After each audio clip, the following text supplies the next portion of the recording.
So we've got a few of these to be looking at. This is the first one, I think. So the one of the deals on this homework here is that you have to treat momentum as a vector. So that's kind of an important part of this stuff, is remembering that.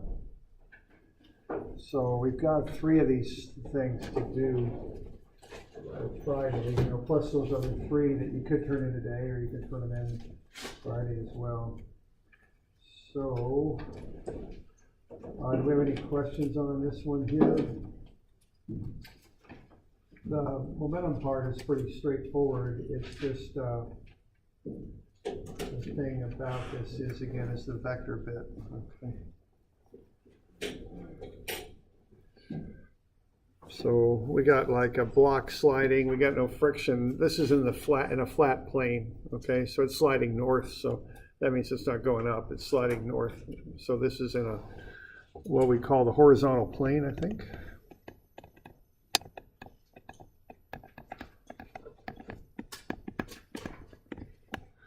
Like so. And we've got this wind that exerts a force of 0.4 pounds. Now what we've got here, we've got 0.4, I'm sorry, that's the force. There we go, weight of the block is 6 pounds. Now we're in the English or imperial system, which is still alive and well here in the United States, so you probably want to get used to that if you take the force and divide it by gravity.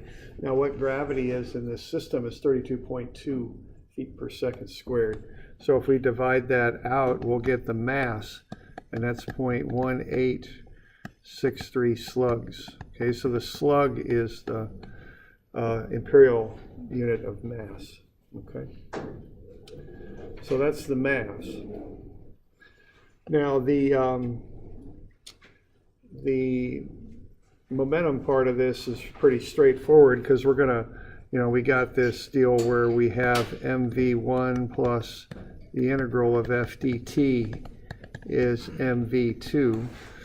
Now the important thing that I want you to understand about momentum, and it's kind of a big deal with this stuff, is momentum is a vector. Okay, so you have to treat it like a vector. You got to break it into components and deal with it that way. All right, so remember that. Now there is kind of a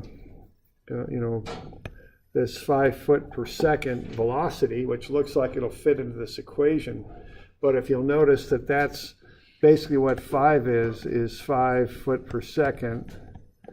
And that's J is what that is. Okay, that's going up north, whereas our force here is in the x direction. So you got to kind of keep those straight when you're doing this. So you want to apply this in the x direction, because the force comes from the x direction. So you would not have your initial velocity at being 5 when you do that, because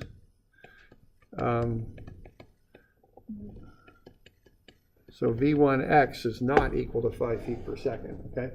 Because that's in the y direction. So these are just like forces in statics, where you have to break them up into x and y components. So you just want to analyze that thing in the x direction, and what you should find when you do that is vx2 is 6.44 feet per second when you work through this. So v2x will be 6.44 feet per second, okay? But don't use v1 as being 5 when you find that, because that's in the y direction. See, when you're done moving, the y velocity will still be 5. There's nothing acting in the y direction. Okay, so we just want to be sure that we get that, that momentum is a vector. It has to be treated as such. So when you find the final velocity, it's going to be vx squared plus vy squared. You take a square root, because what you have then is you're going to have that block, and it's moving, it's moved beyond this point. So it's over here now, and it's going to have 2 components. And to find the total, you're going to want to do a vector addition there. All right, and when you do that, that's when you'll come up with the 8.15 feet per second. And I don't know if I asked you for the angle, but it's yeah, it's 37.8 degrees. Okay, so the momentum part of this is really pretty straightforward. It's just a real simple calculation. But you just have to get in mind that this is a vector situation here. It has to be treated as in that way.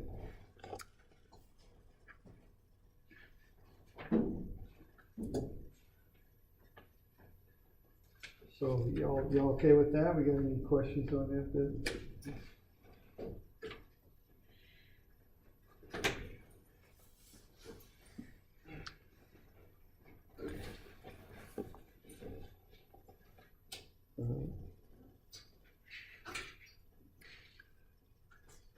All right, so that's the first one. Now the next one I think was 251, if I remember right, and that involves using E. Okay, let's just let's see.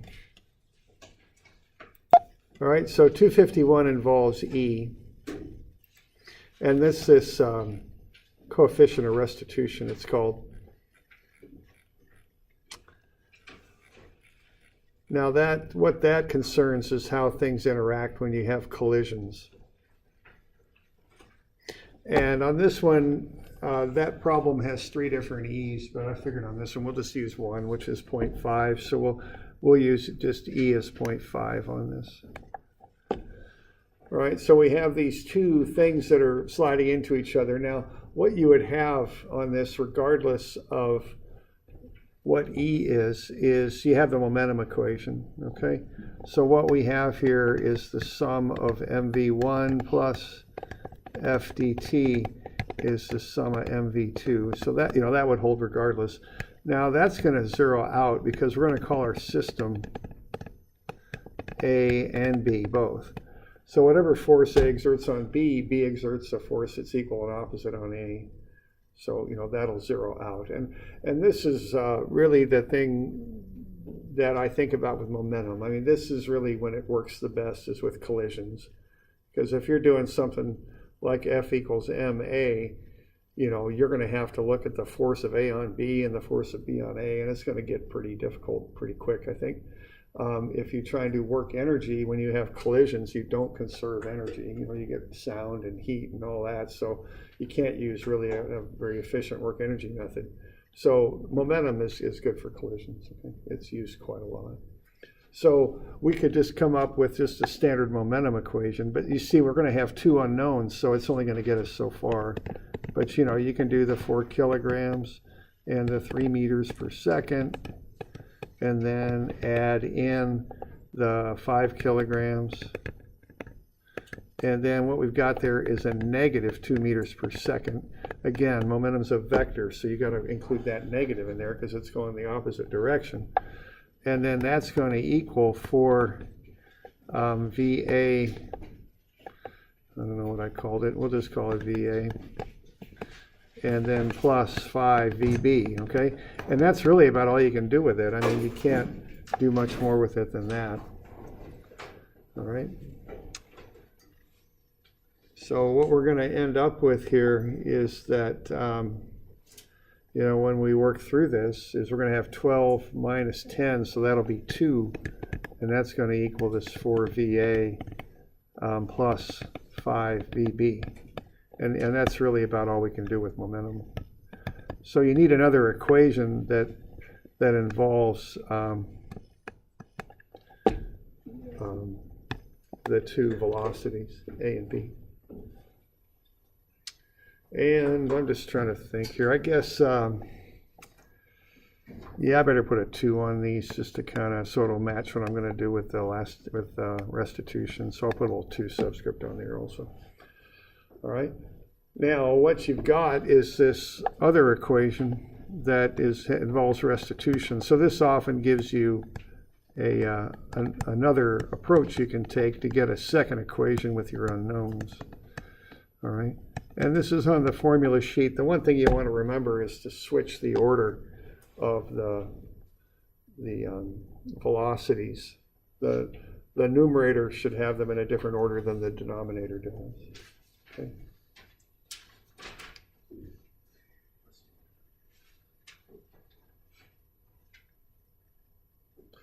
All right, so that gets you another approach you can take here to get these other two unknowns. So what, 0.5, and you don't know what's happening afterwards, but you do know what's happening before, and that's going to be VA1, which looks a lot like 3, minus, but again, -2. So you always really got to be conscientious about your signs on this stuff, okay? And all this momentum stuff. So even though it looks like that negative is already in there for VB, it's not. That's part of the equation. So it's minus a -2 is how you have to interpret that, all right? And from there, it's just kind of an exercise in two equations and two unknowns. So you're going to have 0.5 is VB2 minus VA2 over 5. So from there, you can get what? 2.5 is the difference, okay? So that gets you another equation there. So now you got two equations, two unknowns, and you should be able to work those out. You're going to get the answers with different signs on them. After they hit, they're going to bounce, and A is going to go to the left and B will go to the right, and your answer should reflect that. But there's just two equations with two unknowns using E. So we're right with that. So this restitution stuff, it can be used to get you a second equation that you can combine with momentum to find velocities, is what you can do with it. All right. So we okay with that?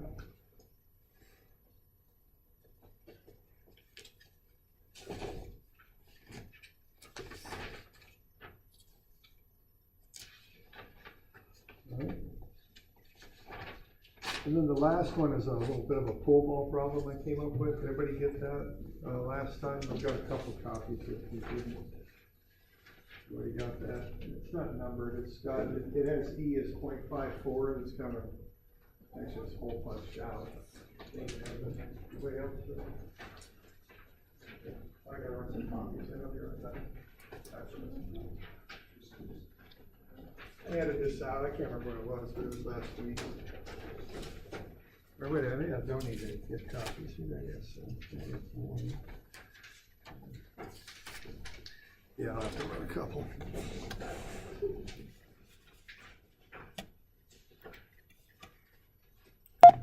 All right, so this next one here, and this is available online. It's the E problem. I referenced it in the assignments, so hopefully you've got this thing if you're in Moodle, and I don't know if I've got it in here though. It's not quite so good, is it? All right, so what do we do about this?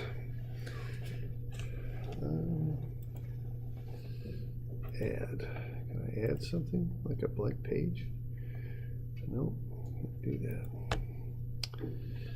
Insert. Can I insert a blank page?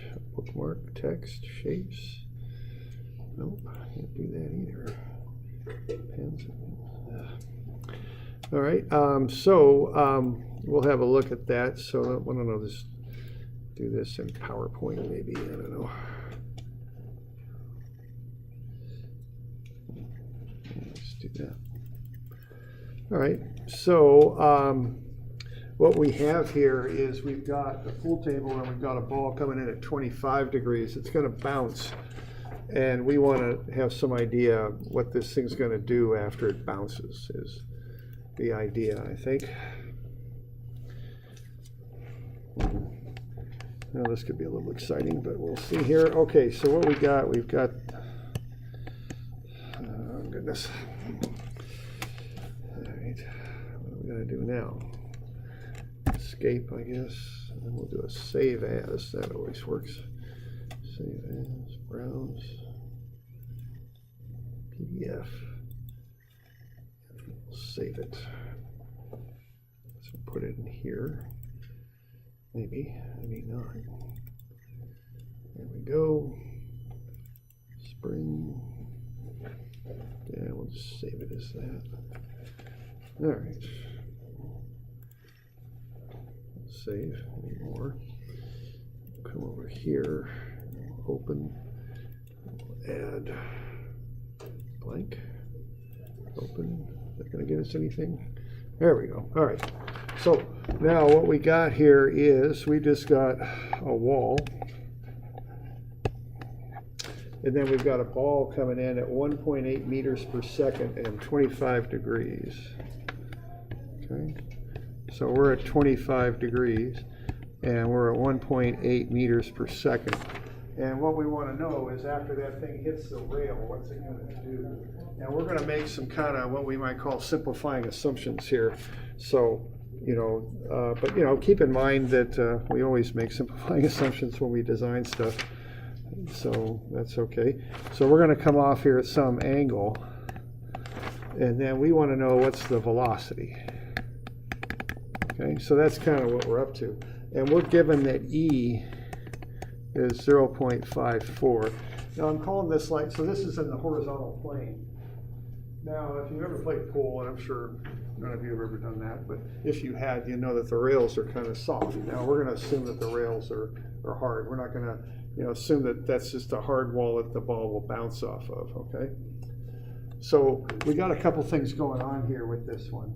We have no friction, and that means essentially what that says is the rails are hard. They're not soft. They're not going to absorb the impact of the ball at all. They're just going to glance off the rail. That's what we're assuming. Maybe not a perfect assumption, but but what is a perfect assumption? So that's fine. We'll just assume that. All right. And we're on a flat surface here. Now, what we have to deal with here with our E is the fact that we've got a wall there, okay? And so that's something that we're going to have to deal with. If that's a solid surface, now what we're going to do, we're going to call the ball A, and we're going to call the wall B, okay? So this is one approach you can take when you've got this coefficient of restitution. You can call a solid surface that isn't moving one of the objects. And the thing is, the velocity of that solid surface that doesn't move, obviously, is 0, okay? So you can just go ahead and use that equation for restitution with the velocity of the solid object that doesn't move being 0, okay? So what we're going to do here for E is that's VB2 minus VA2 over VA1 minus VB1, okay? Now we're calling the wall B, so that just zeroes out, okay? So what we get out of this is that VB1 is the same thing as VB2, and that's 0, and it's nothing, okay? Because it's not moving, okay? So that's how you handle something bouncing off of a surface, all right? Now, what you want to do on this thing is use a little bit of trig, I think, and break up that velocity of the ball coming into the wall, because this is momentum. We've got to handle things as though they're vectors. So we've got to do that. So what we've got here is we're going to vectorize this motion, and we're going to get that broken up into components. So when we do that, we're going to get that this is 0.761 that way.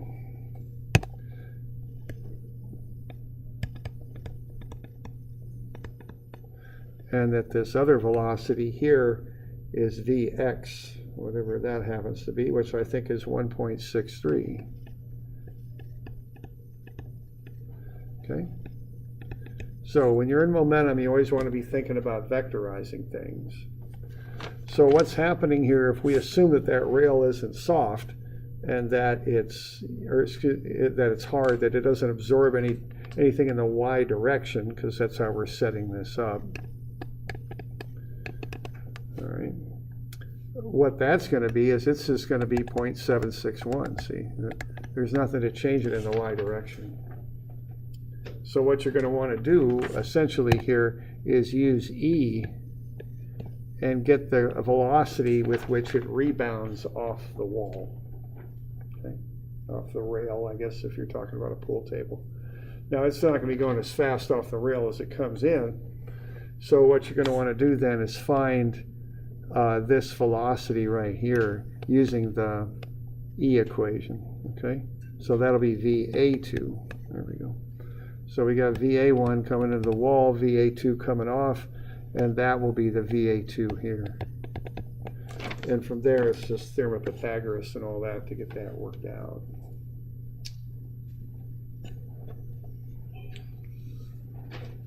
So that's how you would handle a situation like that.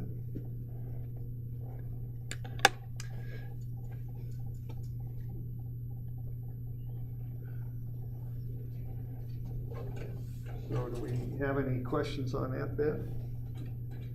You doing all right with that? So really you're just doing the restitution in the x direction is what you're doing. The y just keeps going. There's nothing to change with our assumptions, I guess I should say. There's nothing to change the y velocity.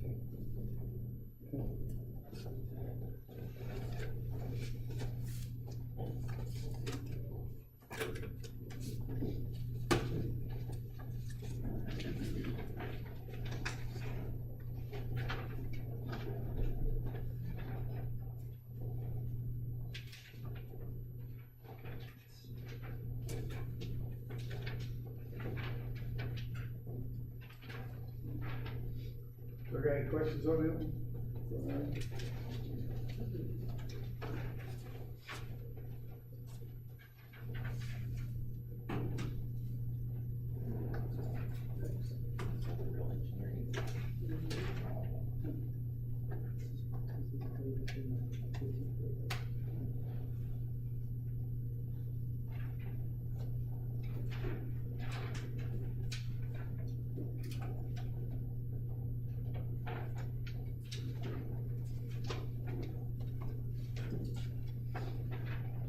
Right, so that's that stuff that's due on Friday.